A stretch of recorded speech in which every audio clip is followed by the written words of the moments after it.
Boa noite, meu nome é Tailane Rocha, eu sou graduanda do curso de Letras Português na Universidade Federal de Roraima. O meu trabalho tem como título Aproximação entre História e Literatura na obra Os Selvagens, de Francisco Gomes de Amorim. Esse trabalho foi feito no projeto de iniciação científica, o PIBIC, e orientado pela professora doutora Verônica Prudente Costa. O romance histórico Os Selvagens, ele narra a história de um grupo de indígenas da etnia Munduruku.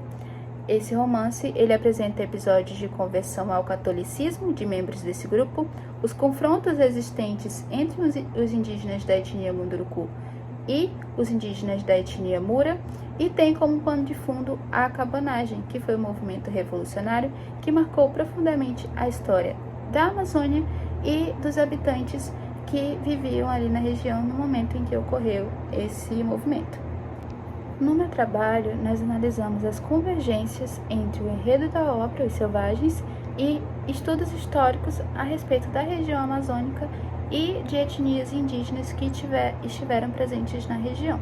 O primeiro elemento analisado no meu trabalho é a conversão ao catolicismo de membros desse grupo de indígenas da etnia Munduruku, que ocorre quando esses indígenas que não tinham muito contato com os brancos encontram um padre perdido na floresta. Esse padre, ele carregava consigo um crucifixo, e esse crucifixo chama a atenção dos indígenas, principalmente do líder deles, do chefe deles, e com isso o padre entrega esse crucifixo para o chefe dos Mundurucus, assim obtendo a amizade, a afeição e o respeito deles.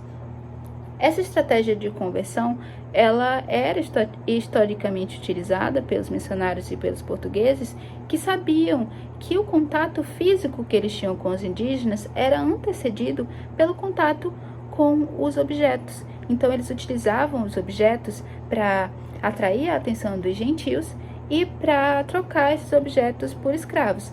Esse é o primeiro elemento de convergência entre história e o enredo da obra. Outro ponto analisado no meu trabalho é que algumas características atribuídas aos Mundurucus na obra de Gomes de Amorim são de fato historicamente atribuídas aos Mundurucus. Uma dessas características é a língua. Na obra, os Mundurucus falam um dialeto derivado do tupi. E Francisco Jorge dos Santos, na sua obra Além da Conquista, vai afirmar que de fato os Mundurucus falavam a língua tupi, ou um derivado do tupi. Outro elemento importante é que as características físicas dos personagens da obra são muito semelhantes às características que são atribuídas historicamente aos Mundurucus, como, por exemplo, eles são altos, eles possuem feições largas, e também um elemento muito importante é que os Mundurucus possuíam tatuagens de linhas finas, e isso é apresentado na obra também. Outro elemento que Francisco Jorge dos Santos vai trazer na sua obra é que nas aldeias Mundurucus existia uma forte divisão entre os homens e as mulheres socialmente. E na obra isso de fato é mostrado.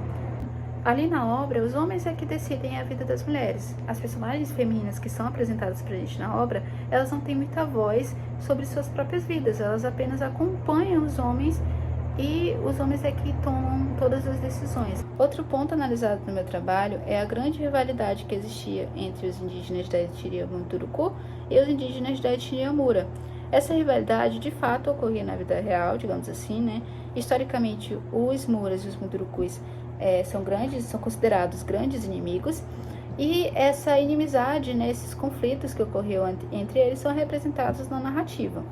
Então, tanto na vida real, digamos assim, quanto na narrativa, os Muras e os Mundurucus travavam batalhas super violentas entre eles. Eles tinham, assim, realmente uma grande rixa. E também na narrativa e na vida real, essa inimizade acabou resultando na aliança dos Muras com os cabanos e dos Mundurucus com os portugueses. Então, eles se tornaram também inimigos nesse sentido. E aí, na narrativa, os personagens da etnia Munduruku, que são da etnia Munduruku, também se aliam a um personagem que é um nome muito importante para a história do Amazonas e de Manaus, que é Ambrósio Aires, que foi um dos principais personagens da campanha da cabanagem. Estes são, então, alguns dos elementos analisados no meu trabalho. Acho importante ressaltar também que Gomes de Amorim insere na obra Os Selvagens esses elementos e personagens históricos da Amazônia de uma forma muito interessante e muito cativante, e é por isso que a obra se apresenta como uma ótima fonte de análise sobre literatura em diálogo com a história. Agradeço a oportunidade e também a atenção de todos.